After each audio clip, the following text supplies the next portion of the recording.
chapters 1, 2, and 3. So let's go about reviewing those chapters first. Which chapter is the easiest to review? 2. 1. Okay, so let's start with the easy stuff. So chapter 1.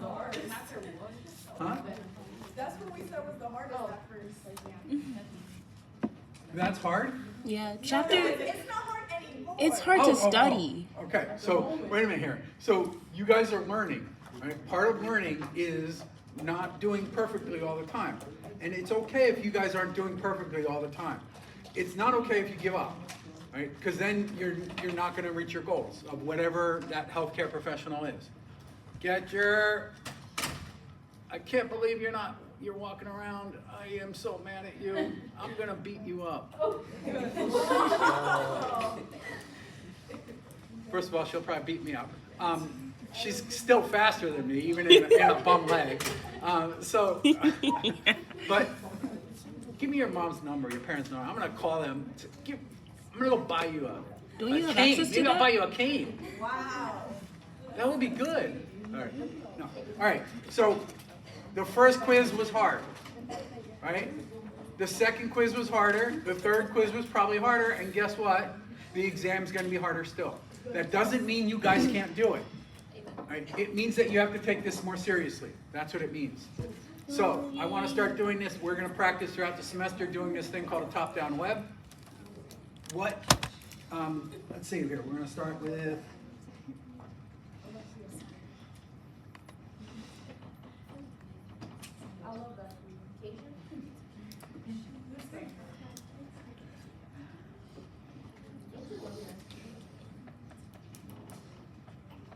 So, chapter 1. What's the major title of chapter 1? The title, not any detail. And you guys don't have to be perfect, right? I'm not saying, what does the book say in chapter? This is not going to be a question on the exam, right? So, just generally, what are we talking about? Introduction to So the anatomy intro. and physiology. Intro to A&P. Okay. Could someone please raise their hand and tell me one major topic that was found in Intro to A&P? Yes, Finn. Anatomy. So anatomy, so bless you. So can you just, what do you mean by that? Well, it's like it went over the different types of anatomy, like gross. Okay, so that absolutely is something here, but A and P versus the A versus the P, the anatomy versus the physiology. I'm not going to ask a lot of questions about that. Hold on a second. Here, I just want to put A. I'm just going to put A versus A. Here, it's not a huge topic here. It focused on the planes of the body. Planes of the body. Now, so planes of the body. What else? So let's talk about. That's something really pretty specific. Cavities. That's another thing that's really specific. Regions? Excuse me. Organs is another thing that's a little bit more general here, but what are we talking about here? What is a major topic that will encompass planes of the body, organs of the body? What quiz? Regions? No. Regions of the body. What quiz are we talking about? Quiz 1, not quiz 1. Someone raise your hand. Tell me which quiz. Yes. Peace. Quiz 2. Anatomical terminology. There you go. Okay, so now anatomical terminology. So give me some examples of that. You just did. So I'm just going to write. Thank you, Dave.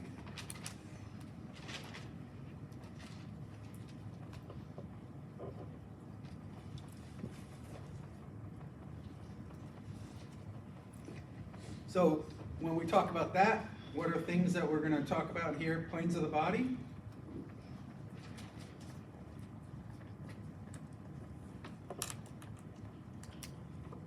Regions, abdominal regions. That's another thing. Organs. Someone mentioned organs already. What else? Talking about anatomical terminology.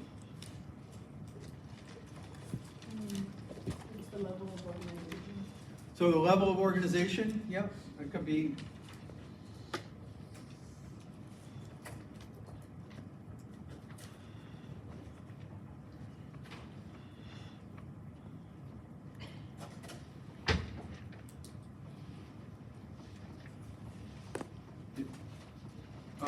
when you're talking about organs are grouped into groups that have particular functions. What would those things be? What are those functions? What did we call them? So for instance, the heart has a particular function and it's grouped with other organs, and it's got something else that sort of you can classify it as. What's that? Excuse me? Body, so systems of the body. And remember now, there's systems that we're going to focus on this semester that are not going to be focused on greatly here, and then systems that we're not focusing on will be greatly. So body systems.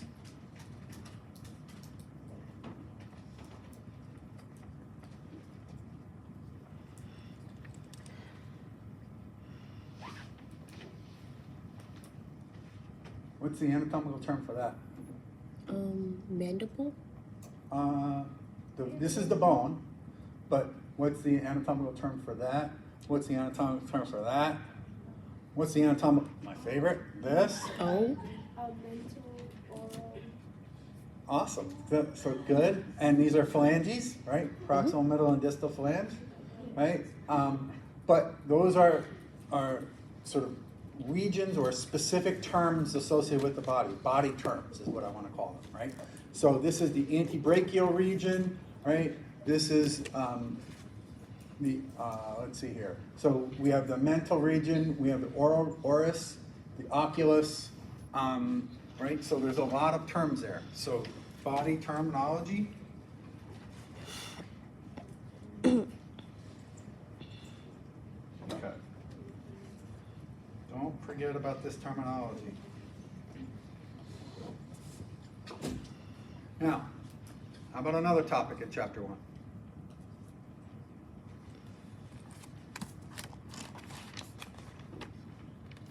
That will not fall under the category of anatomy versus physiology or anatomical terminology. Homeostasis. So what is homeostasis generally?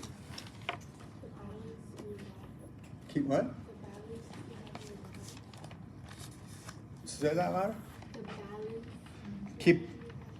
Keeping your body in balance. So homeostasis, and there's two types, right? Positive and negative. Which types are there? Which one's more important? Which one's more abundant? Positive. Don't say positive. Negative feedback. So for negative feedback, right, it is everywhere in the body. I'll give you two examples there. Let me see here. So negative feedback.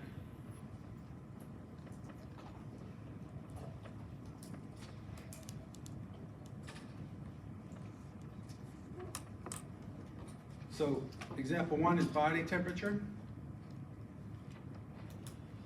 And then today, I talked about calcium concentration in the blood.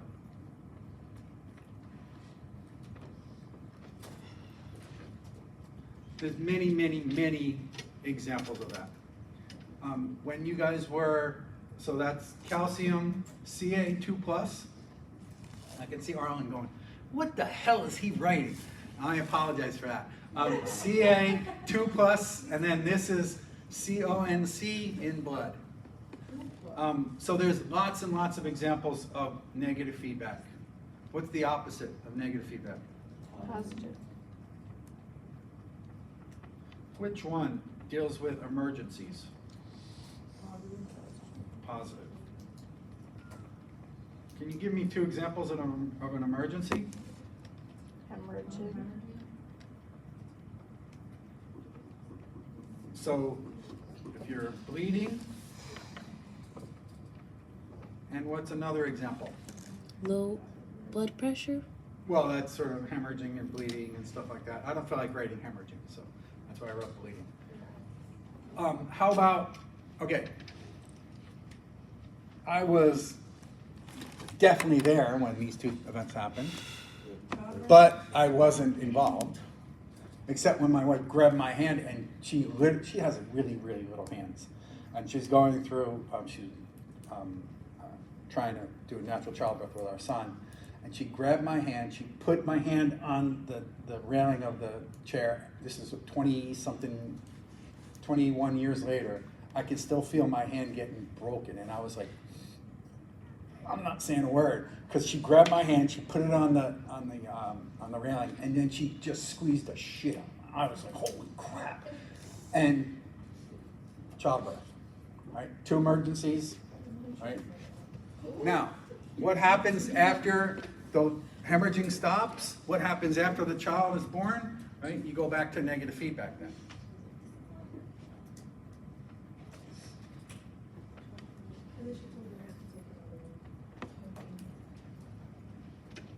All right, so homeostasis.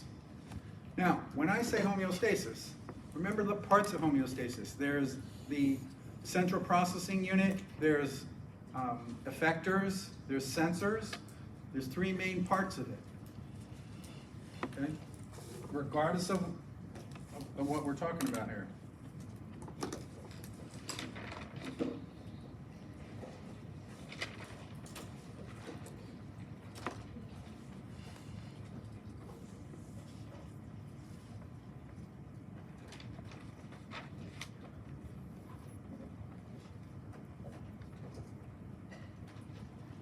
So there's sensors, there's the central nervous system, the nervous system, right?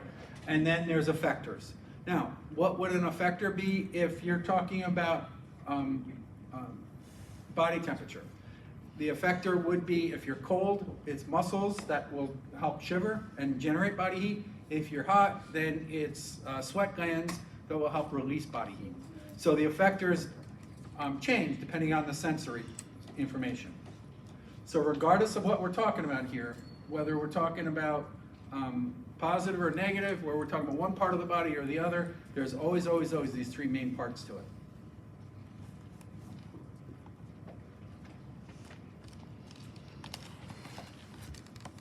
Let's see here. Anything else?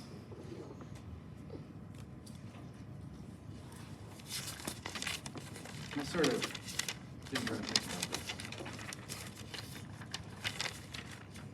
Oh, membranes. So there's lots of body systems, right? Remember those body systems. And so now for each individual, and I'll get to you in a second. So when you're thinking about those body systems, right, we want those systems that we're not going to study this semester. So what are we not studying? Or what are we studying? The skeletal system, the muscular system, and the nervous system. Those are the 3 main systems that we're studying. And we're also studying the skin.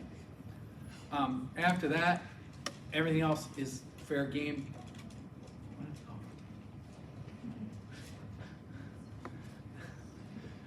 I'm not used to students eating soup in my class. It's okay, it's not a big deal. But so for body systems, so respiratory, reproductive, the urinary, the circulatory, right? Any of those systems, right? You should know the organs, the lymphatic system, the organs. What does it do? Generally, how does it do it? Right. So those are the things. Now.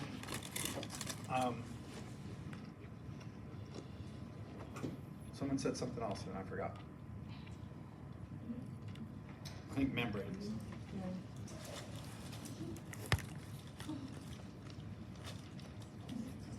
Yeah. For membranes, I mentioned we talked about serous membranes today. Membranes, regardless of where they are in the body, their serous membranes are the main ones that we'll talk about.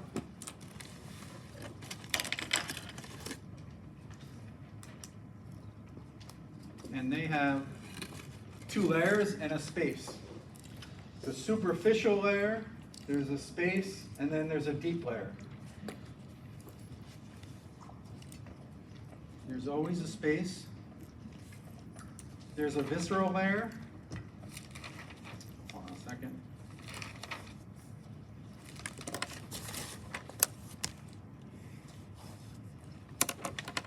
The visceral layer is always deep and it touches the organ.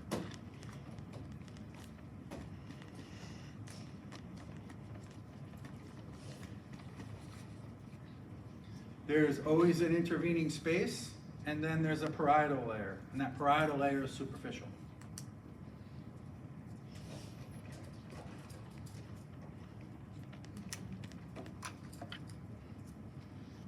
So now, we have several examples of serous membranes. There's the pericardial cavity, the pleural cavity, the peritoneal cavity. Those are 3 examples. Right? And they all have these three layers, one space divided by the parietal and visceral layer. For the pericardial cavity, the layer that is directly adjacent to or touching the heart is the visceral pericardium. The layer that is adjacent to the space that is superficial is the parietal pericardium. And if you know of any, or if you've ever heard of congestive heart failure, one of the concerns or one of the problems with congestive heart failure is that you have too much fluid in this space, that fluid-filled space. If there's too much fluid here, then the heart can't expand, and then when it contracts, it just doesn't work as efficiently. So this space then is fluid-filled. Now, I don't think, correct me if I'm wrong, I don't think there's anything else in chapter 1, right?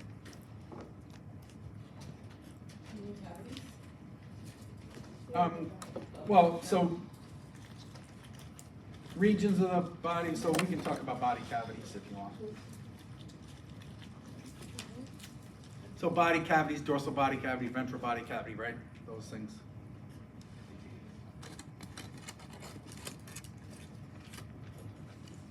Okay? And that's the only thing on the exam, right? No. Wish. You wish. All right. So what's next? Chemistry, biochemistry. My favorite. Please. Hold on a second. Toxic and apocalypse. Now, before we get to that, what piece of paper are you going to be given to know the basics of chemistry? What is it? Table. The periodic table. So you have to know the basics of, so the periodic table. I've seen students where I gave them the periodic table. The periodic table is right in front of them. They put it right there, and there's a question about an element. What's the atomic mass? How many protons? Whatever. And they're like, oh, I can't remember this. I can't remember. I'm like, look at that. What do you mean? Wowee. It's like, look at this. Oh. Right? So I actually remember a couple of kids had done that.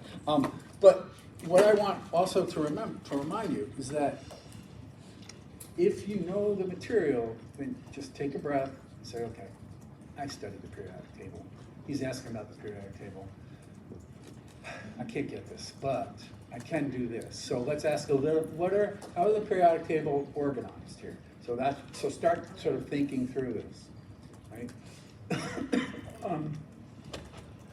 So use the periodic table, use your wits. Remember, there's lots of questions that should be very, very easy. Okay? How's the periodic table organized?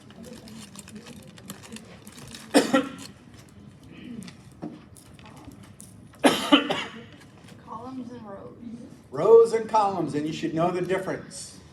What does a column tell you? What does a row tell you? A row tells you just that the elements are getting bigger by 1 proton. The neutrons may increase, they may not. And then the columns tell you about the reactivity. What do the columns tell you? So there's rows.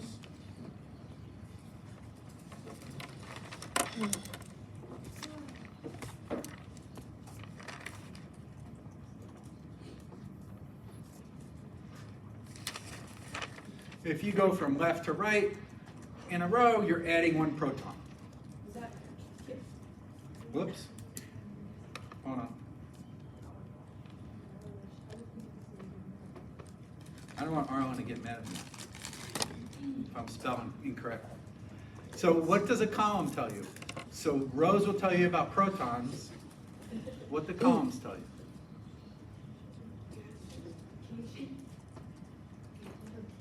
So Raise your hand and yell it out, because I'm old. Yes.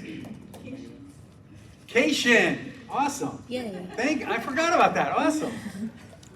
I'm going to use that next year and future years.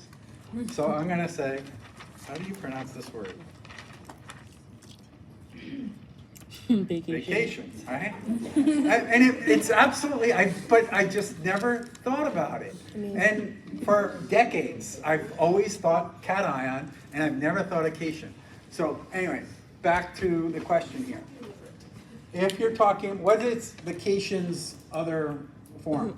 The opposite of vacation? Anion. Anion. And what are we talking about doing here? So columns, rows talk about helping with protons. What do columns help you understand about? Isn't it like something about reactivity? So reactivity, yes. And what are we talking about? What part of the elements deal with reactivity? Neutrons. Which one? Neutrons. If you say neutrons, then you've just killed us all. Which one? So a neutron will be a neutron bomb. That's another form of an atomic bomb. And so it's electrons. Does we have to do like gas? Is what? Do we have to do like gas? Well, it might be the form, so the form is another thing, right? But it's the chemical reactivity and it's the electrons. So columns here help with electrons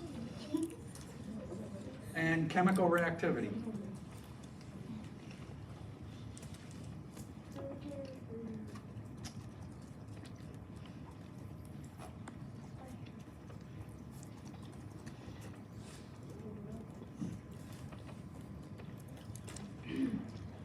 All right. We also, of the three that we, three subatomic particles, we've talked about two. The neutrons, right? What do neutrons do? Where are they found? They're found in a nucleus. Who are they next to? They're next to proton. So the basics of the elements here, right? Another thing when you're talking about neutrons here, how do you make an isotope? How do you make an isotope? You add or subtract neutrons. You don't mess around with protons or electrons. Okay? You said you add neurons? I meant Neutrons. So the You isotope? add or subtract neutrons. You do not mess around with protons or electrons. That makes If sense. you're doing isotopes.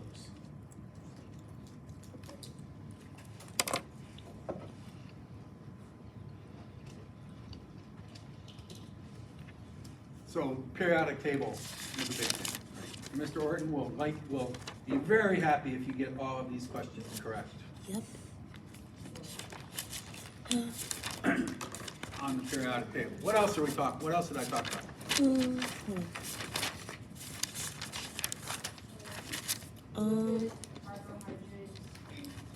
And so what are lipids and carbohydrates? Macromolecules. So we're going to hold off on macromolecules because in order to make a macromolecule, you got to talk about other things first. Yep. Raise your hand. Chemical formula. Jelly. So we have to talk about how to create the macromolecule before we get to the macromolecule.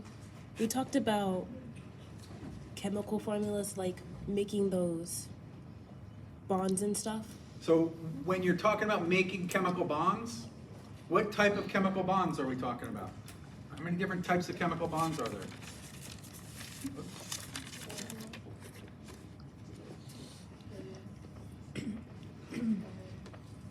So I talked about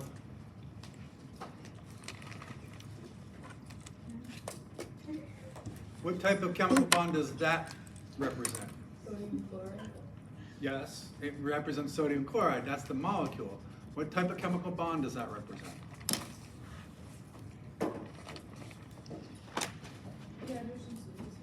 Nope. What type of chemical bond? So now dehydration synthesis will build another type of chemical bond. Hydrolysis. Hydrolysis will build another type of, or break up another type of Are bond. we talking about like polar and bipolar? Not bipolar, but a polar is a type of chemical bond. So you're dancing around this whole basic things. So now look at these positives and negatives, these cations and anions. You just told me that the cations and the anions move because of electrons. Okay. Yes, now. Hydrogen bond is one example. It's not this example, but it is one example of a chemical bond. Covalent?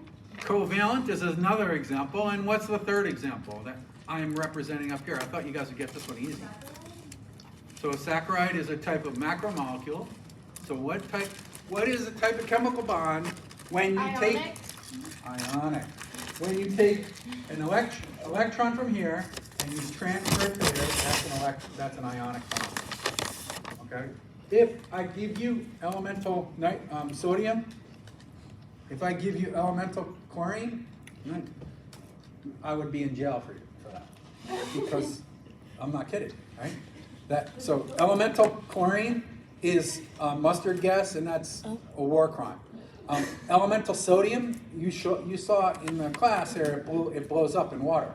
If I give it to you, right, that would be sort of a crime, right?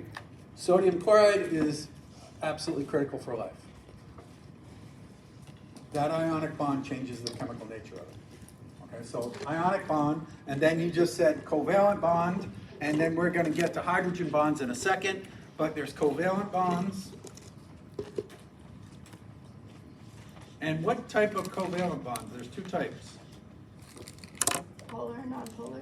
Polar and nonpolar. So now, nonpolar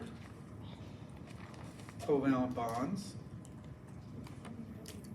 When you're talking about nonpolar covalent bonds, which two elements are sort of the poster children for nonpolar covalent bonds? H2O. Put more in fat. Don't say H2O. What? No. What'd you say? I said like, I mean, if you're talking about like that's like non-polar, right?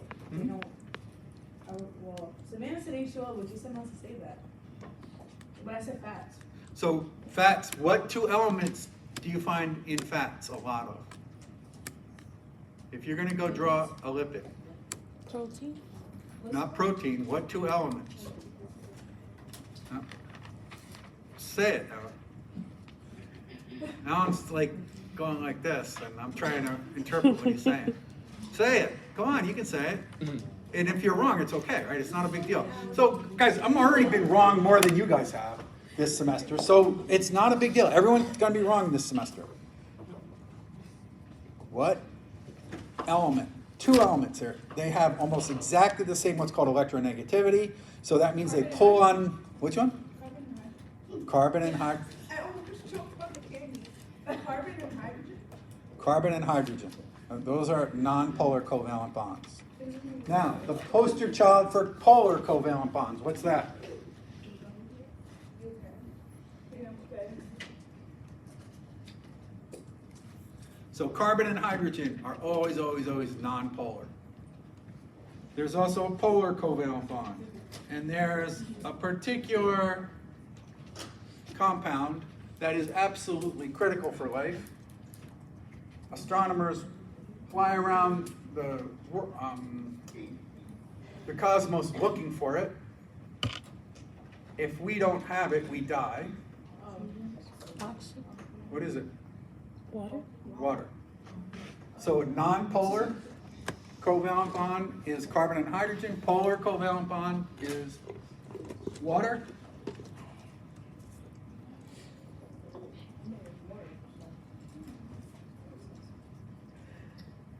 Now, why am I putting these little red marks on here?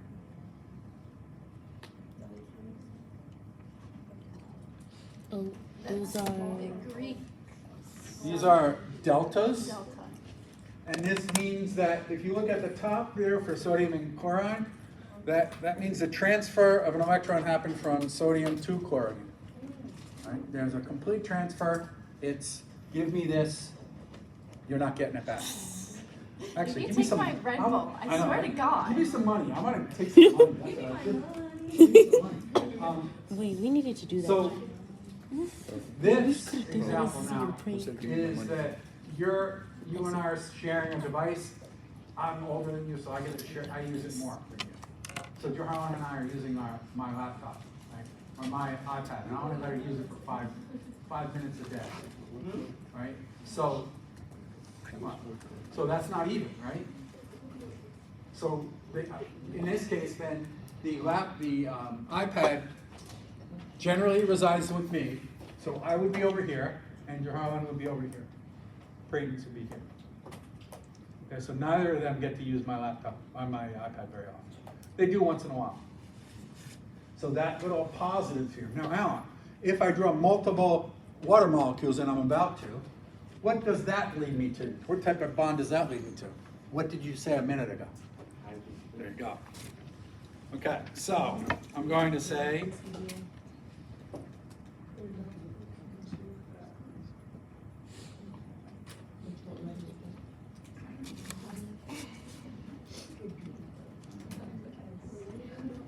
so wherever there's a water molecule, Oh, there's wherever there's a water molecule, there's little magnets that are found in water. Those little magnets produce characteristic of water, and there's two characteristics, but they produce these things called hydrogen bonds. The two characteristics are, let me see.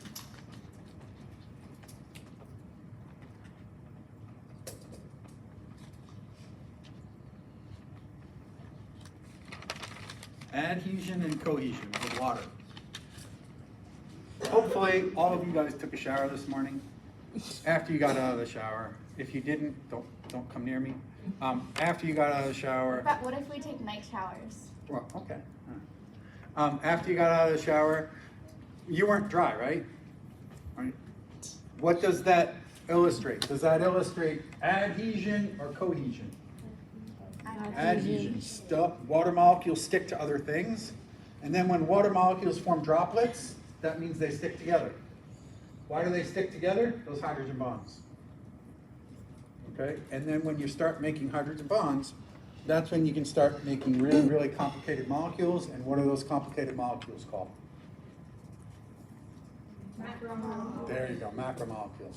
Now, before we get to macromolecules, we're going to take some elements and we're going to organize them. Monomers? Good. Which is the amino acid. So it might be amino acids depending on what we're making, right? But before we get to monomers, does anyone remember what we're making? What they're called? So let me back up here. What are some of the elements that we're talking about here? So there's saccharides, so there's hydrogen and oxygen, there's carbon. What other elements are there? The amino groups and the carboxyl. And what are those things called? Right.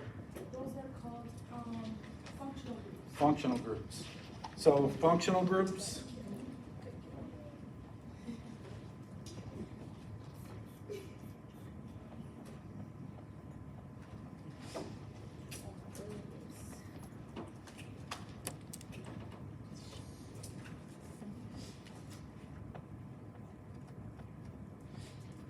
So a functional group will help us identify particular chemically reactive areas.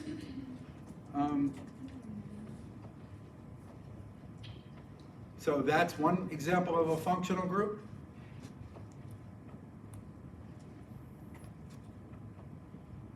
Whoops. This is another example of a functional group. I won't do them all. This is a third example of a functional group.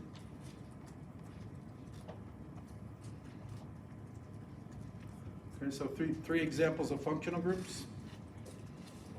Whenever you have these things, the top one's hydroxyl or an alcohol, the middle one's an amine, and the bottom one is a carboxyl.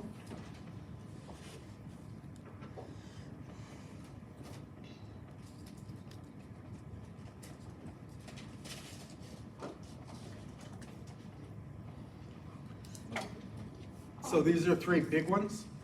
Whenever you have those functional groups, no matter what the molecule is, that area is really chemically reactive. When I've like watched videos and stuff on like the amines, it's also called an amino. It's like is that another word for it, or is that? Amino is, so not amino acid, right? Mhm, So just amine amino. or amino group is fine, Okay. right?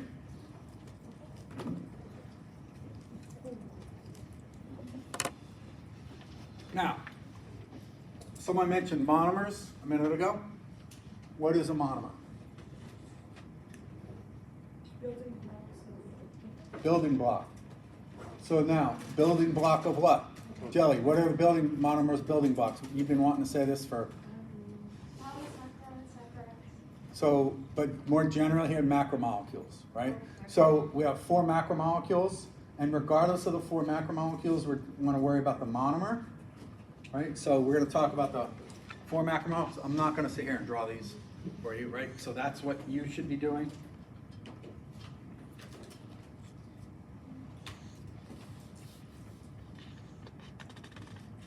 So there's 4 macromolecules. Don't forget about the monomer.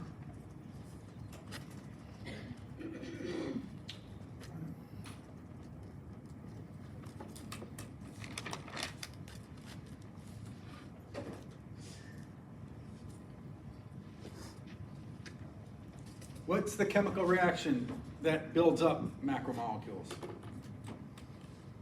Dehydration synthesis. I didn't know that. I didn't draw it. What's the chemical reaction that breaks down macromolecules? Hydrolysis. I talked about it a little bit.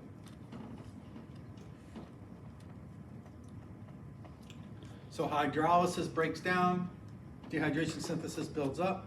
So if you guys are at the gym and you're working out and you're getting bigger muscles, which chemical reaction is going to be predominating in your body? Dehydration synthesis or hydrolysis in your muscles? If you're what? If you're working out at the gym and you're getting bigger muscles, Dehydration synthesis. so you're going to be building bigger muscles. Those muscles consist of protein, right? You're going to be doing that. So dehydration synthesis is you're going to be build up, and then you're going to break it down. And these are exact opposite reactions. Where in the body do you have hydrolysis almost entirely occur? In your digestive system. In terms of the macromolecules themselves, there's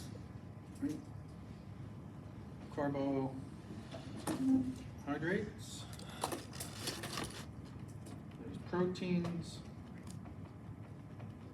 there's lipids, and there's nucleic acids.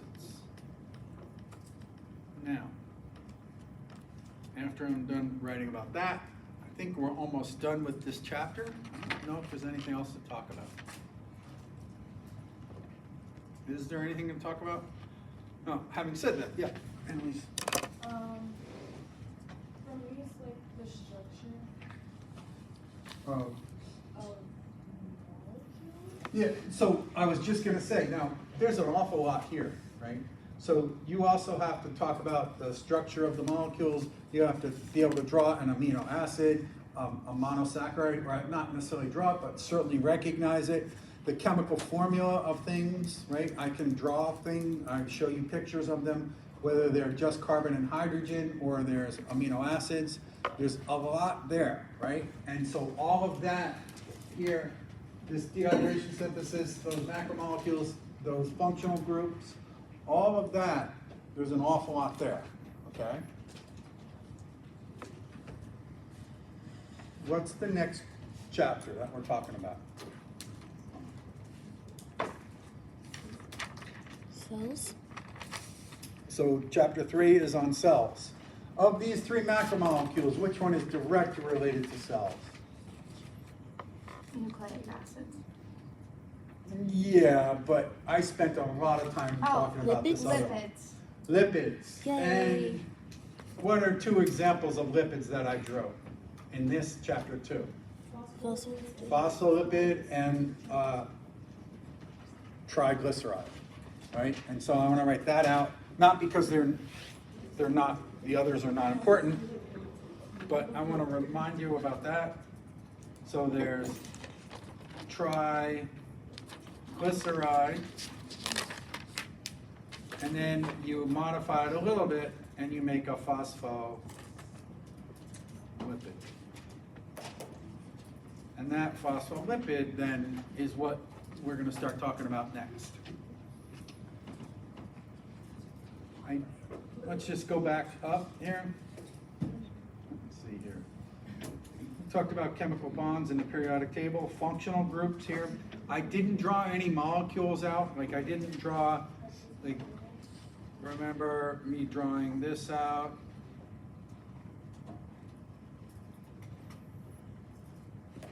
Right, I didn't draw what's the chemical formula of that, right? So there's lots of all of that stuff. We have water and the properties of water. By the way, another property of water that is related to water.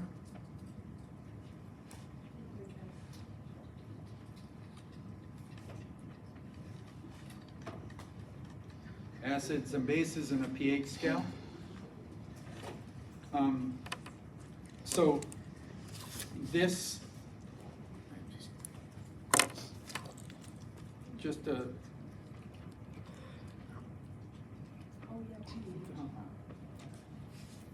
just to finish this up here. The chemical formula for this, well, first of all, what was the chemical formula? What are the two elements in this picture? Carbon and hydrogen. C6H12O6, right? So is there any oxygen in here? No. There's no oxygen in here, right? So this is C6H12. Right? Go back to the drawings, the other drawings that I did. Remember another way to illustrate this that's a different chemical formula?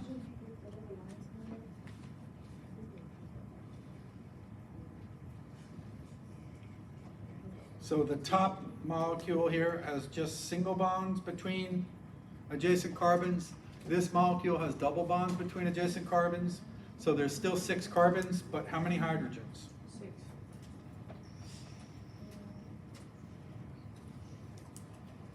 Okay, and the bonding patterns of all those elements is based on the periodic table, which is based on the number of electrons here and the columns of the, in which they're found, right?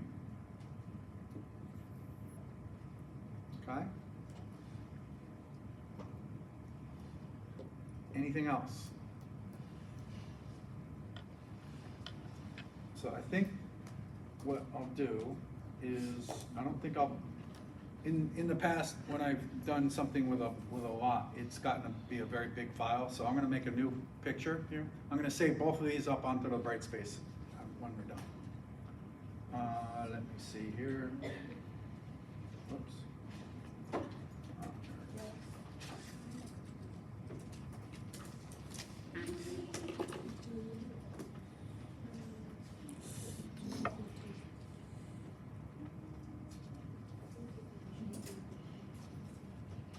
So we're just talking about, this will be section 2, and I'll rename it. All right, so this is section 2. So we're done with chapter 1 and chapter 2. What is the topic for chapter 3? Cells and organelles. And what macromolecule did I say that we have to talk about first? Lipids. What kind of lipids? Phospholipids. Phospholipids.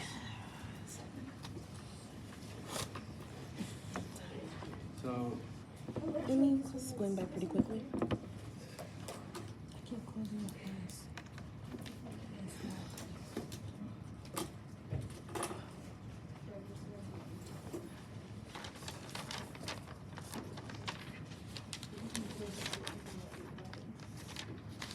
so when you're looking at phospholipids, first of all, you should be able to recognize the chemical structure of a phospholipid. I won't draw that, I have already. Where you have a glycerol, a phosphate group, and two fatty acids.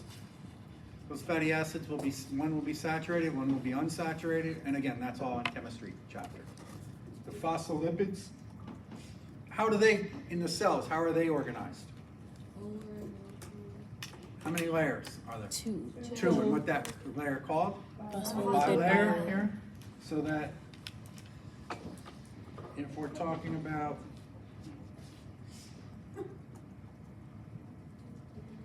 the phospholipid,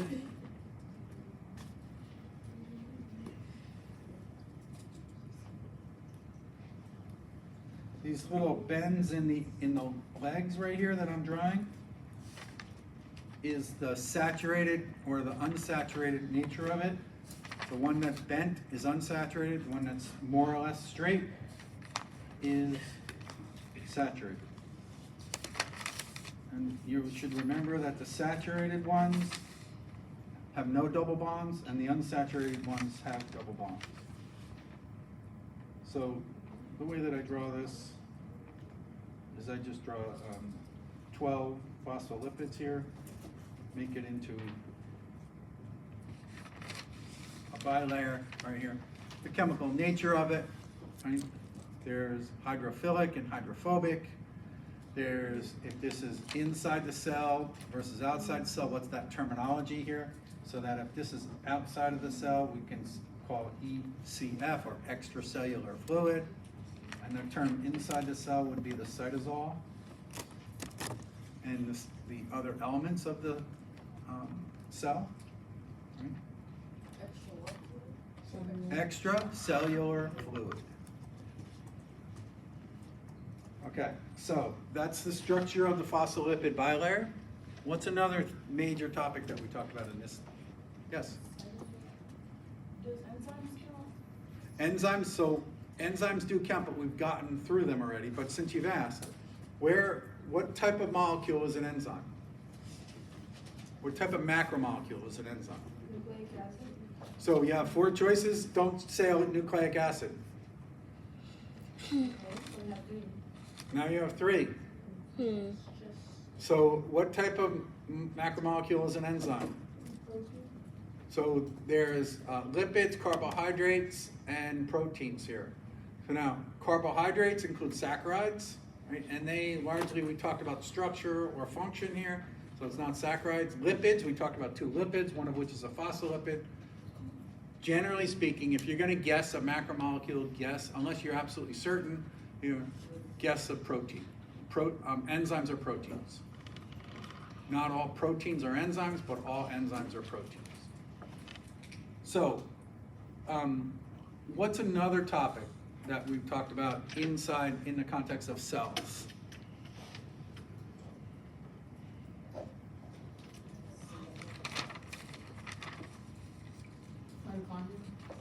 So mitochondria is one example. What are the areas of the cells that have particular function? And I tried to sketch them in my drawing, my absolutely perfect drawing of a cell.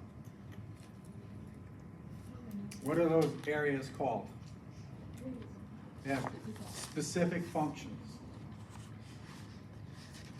So if you just ate breakfast, you have an area of your body that has a specific function for digestion. That would be the stomach and the small intestine. Plasma membrane? So they do have plasma membranes, but what are areas of the cell that have a very specific function? Organelles. One example here is, whoopsie. Oop.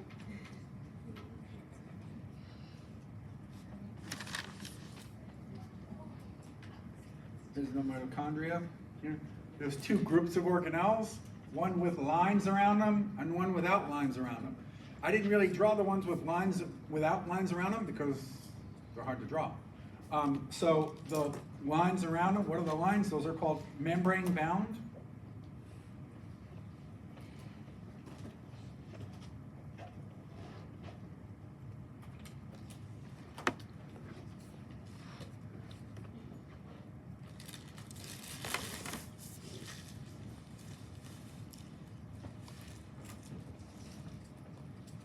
So now let's talk about a couple of these. We don't have to talk about all of them. We're going to start with the easy ones first. Danny, what did you say a minute ago? So let's talk about membrane bound. Give me an example of a membrane bound, thank you. What's another membrane bound area? It's got DNA in it. Mitochondria? Well, yeah, that's right. But how about has lots of nuclear DNA? The nucleus. The ER is another example. And there's rough and smooth.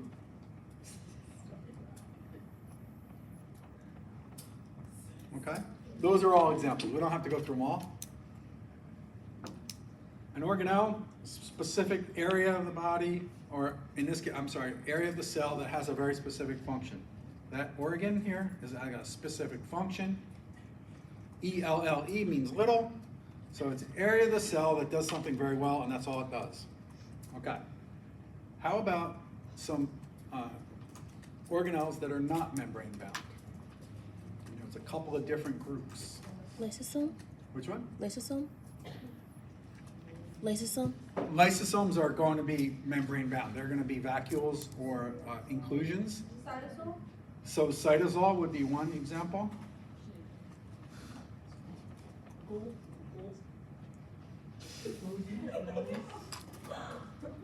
The Golgi apparatus is a example of a membrane. So we could put Golgi apparatus on the left side. So a ribosome. And now, what about the structure of the cell, physical structure of the cell? What is that called? The cytoskeleton.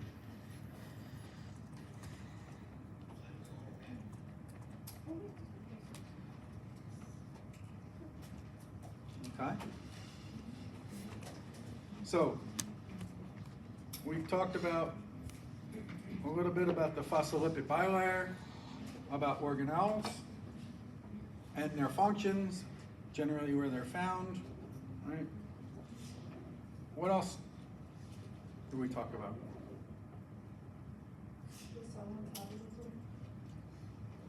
Yell. Whoever said that. Cell metabolism? Cell metabolism. And when we're talking about cell metabolism, let's start with an easy question. What are we making in cell metabolism? ATP? What are we breaking down in cell metabolism? Glucose. So we're breaking down glucose or other macromolecules. What glucose? Glucose is the fuel,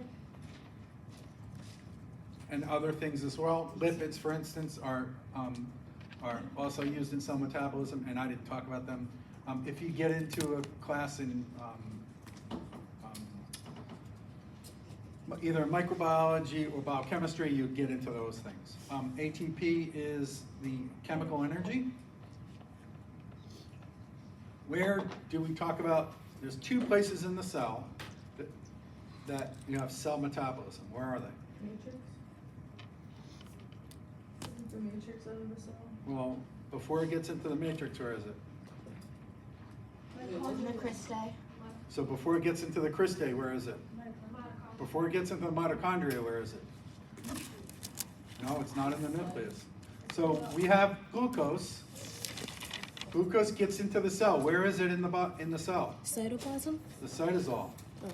So there's two locations from the cell metabolism here. Is cytosol, and what happens in the cytosol? What part of cell metabolism occurs in the cytosol? Glycolysis. We won't go all of the details of glycolysis. There's lots of enzymes here, which are proteins. So so step one is glycolysis. And then where does it go? Where does the output of glycolysis go? Mitochondria. In the mitochondria. And what is the steps in the mitochondria?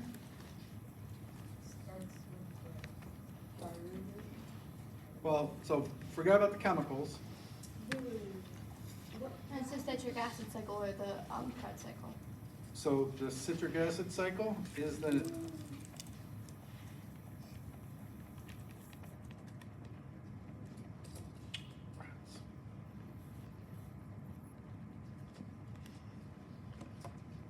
So, yes, What did you say happens with the mitochondria? so the output of glycolysis is the input onto the mitochondria, gets it into the mitochondria. And immediately in the mitochondria, it enters into the citric acid cycle, and then what's the final step of cell metabolism? Electron transport chain.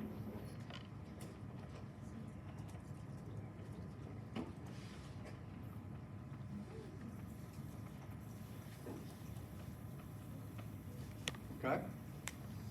When you talk about the chemical formulas here, the molecules, there's molecules that get consumed, and then there's molecules that get recycled. Of those, so they're either consumed or recycled.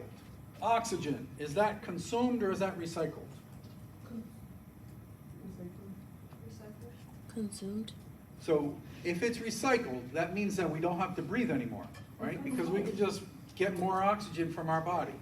Do we have to breathe more? Yes.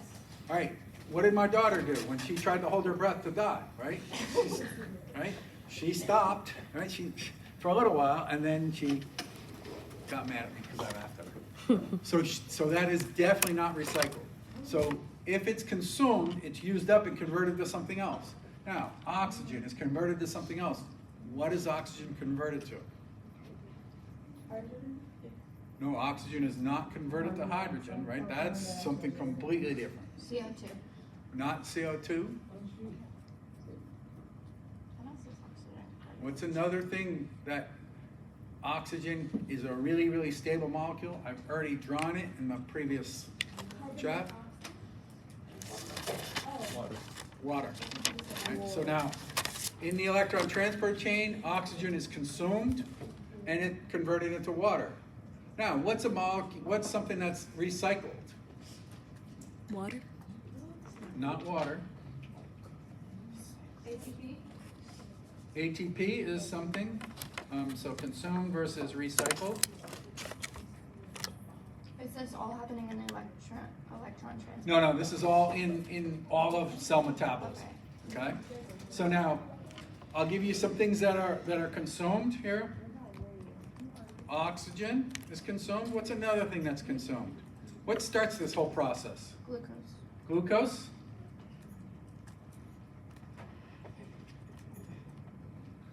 Recycled here, we can either say ADP or ATP.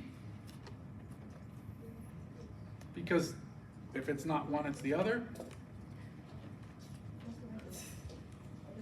What's another molecule? There's two other molecules that are recycled. FADH. FAD and No, it's NAD.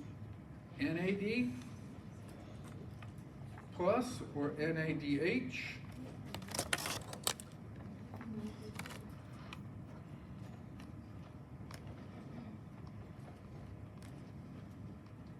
Okay.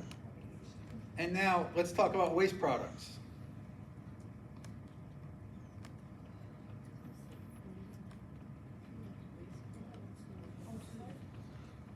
So waste products from cell metabolism. Carbon dioxide. Where is carbon dioxide getting the carbon from?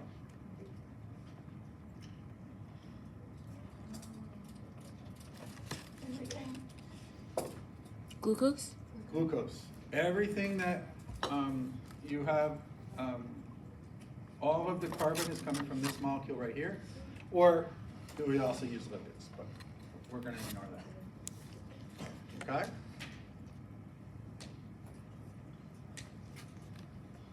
So we talked about cell metabolism. We talked about the structure of cells. What else do we talk about in cells?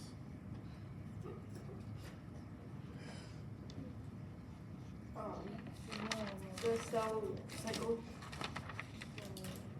So the cell cycle.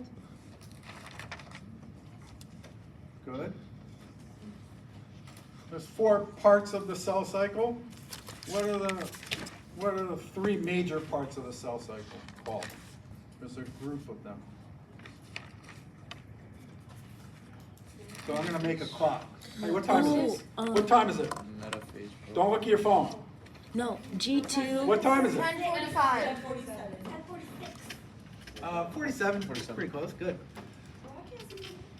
I'm just happy that you guys aren't saying, show me the numbers, which is what my daughter does. My son just laughs at me and just says that. I'm not answering it then. So if I'm gonna make a clock, There's G2 and G1. all right, now this is not perfect, right? The last part right here,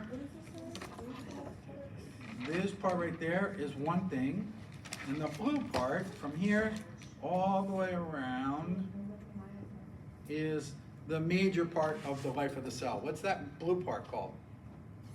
Mitose. Nope. Hmm. Interphase. There's three parts of interphase. G1, G2, and S. G1, S, G2. Okay. Okay, what happens in the G part of the cell or interphase? What does G stand for? Oh, glucose. No. I'm hungry. So we had the cells that were originally half the size, and then they have to get bigger, so they grow. So G is just grow. What is S? Synthesize? Synthesize something new. And if the process, if we're talking about mitosis and cytokinesis, you want to make two copies of, an exact copy of the original cell. In order to do that, you need copies of DNA. So S is the synthesis of DNA. G, whether it's G1 or G2, is growth. And then what is the red area? What do we have up in the upper left-hand corner? That is mitosis. Mitosis and what else? Meiosis. So mitosis deals with just the nucleus. Is that the only part of the cell that we're worried about? No. What else? Cytokinesis. Mitosis and cytokinesis. So that, what does cytokinesis deal with? Deals with all the cytoplasm, the phospholipid bilayer, and all of the organelles. So it's mitosis and cytokinesis.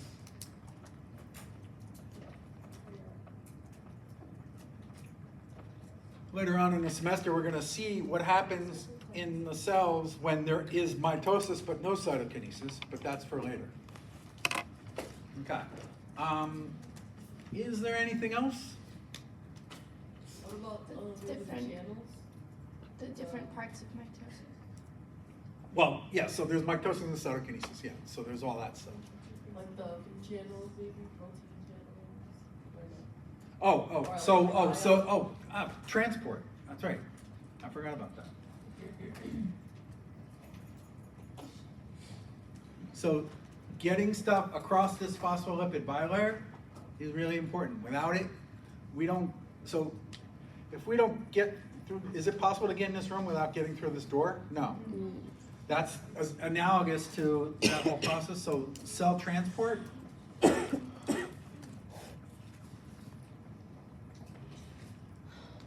Getting into the cell is called what? And getting out of the cell, Exocytosis. endocytosis,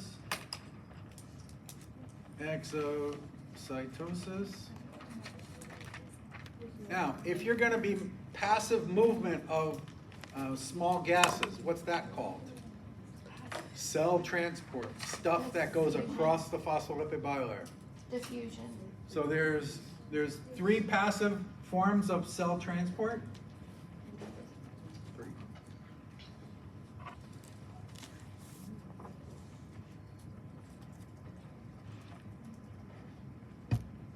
What's another one? Osmosis. Osmosis. And then what's the third one? Dissociative diffusion.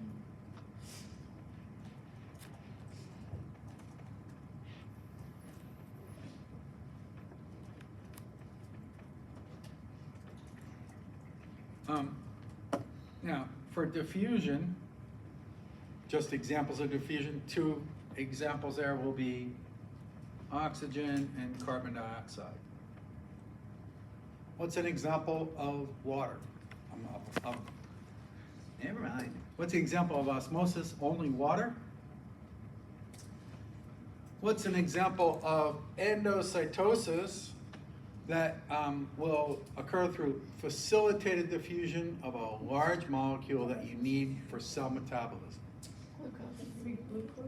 Glucose. So glucose would be through facilitated diffusion. So those are some examples. Right? There's other things too, and this is not an exhaustive list. It's not the only thing. But there's passive transport, and what's the other form of transport? Active transport. What does active transport require in order for it to occur?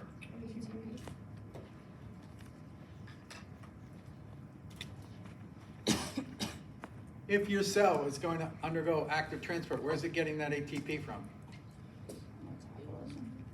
From cell metabolism. Okay, so all the stuff that all the work that your cells do is coming from ATP that your mitochondria are making. What is one specific example of active transport that I mentioned? And we're going to revisit it again and again and again. Sodium potassium pump. The sodium potassium pump.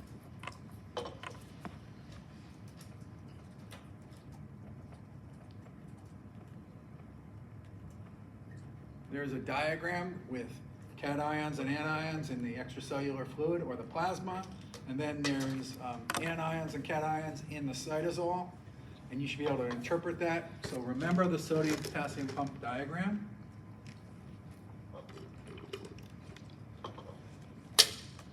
And then the mechanism. What do I mean by the mechanism? I mean by how does it happen? In which direction does sodium go and which direction does potassium go? In this case, our cells ship sodium out of the cell, not out of the body, out of the cell and into the plasma or the extracellular fluid. Potassium then is shipped into the cell, into the cytosol. And so as a result, if you're testing your blood chemistry, you should not have very much potassium in it. Why not? Because all of your cells are actively pumping potassium into the cells, especially your neurons, but including other things as well. Why is it that sodium, if you have sodium in your diet, it could lead to high blood pressure? Well, if there's high sodium in your diet, that means there's going to be high concentration of sodium in your body, and all of your cells are actively pumping out sodium out of the cells. So now you have everything throwing sodium out into the plasma. So that's the reason why, and then there's other consequences for that. But that's the reason why you want to limit the amount of sodium in your body. Okay? It all goes back to the sodium potassium pump. I don't think that there's anything else in the first 3 chapters that we talked about. There might be. Right?